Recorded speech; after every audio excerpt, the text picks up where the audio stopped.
Good afternoon. I'm Bo Castillo, and this is ObservagaTV News. One Piece made an appearance at this year's Athletics World Championships this past weekend. Japan's team cleverly personified each of Luffy's gears as seen here.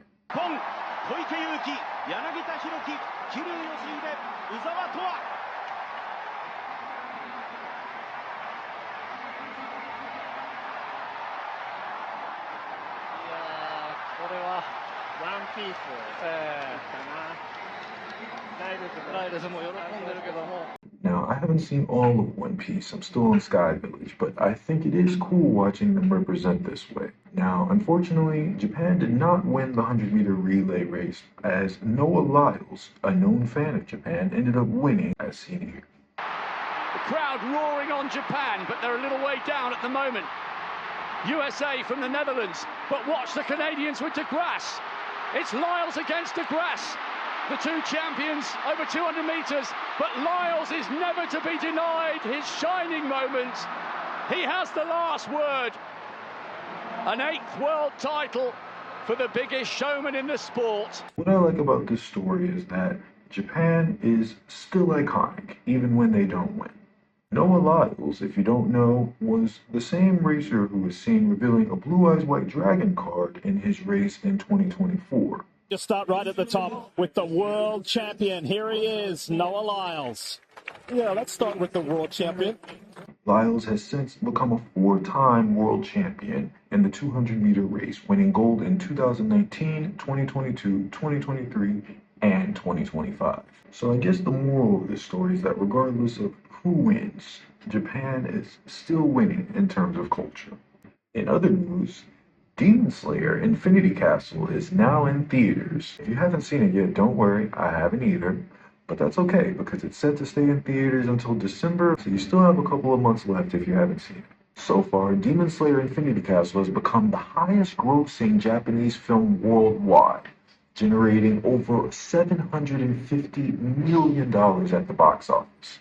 Now that's dope, so shout out to all of the supporters, all of the anime fans who made this possible. And this guarantees that not only do they have ratings, but that we'll receive more anime movies and shows in the future. In anime news, Ranma 1/2 Season 2 is set to air on Netflix October 4th. Now, if you don't know what Ranma 1/2 is, it's written by the same person who wrote Inuyasha. In other anime news, Dr. Stone, as well as Rising of the Shield Hero, both had finales of Season 4 this past Friday.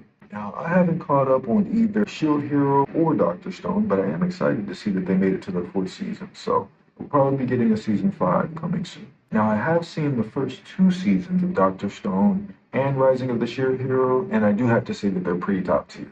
I wouldn't say that they're S tier, such as say Demon Slayer, but I would still say that they're pretty decent B tier animes if you're looking for something to get into.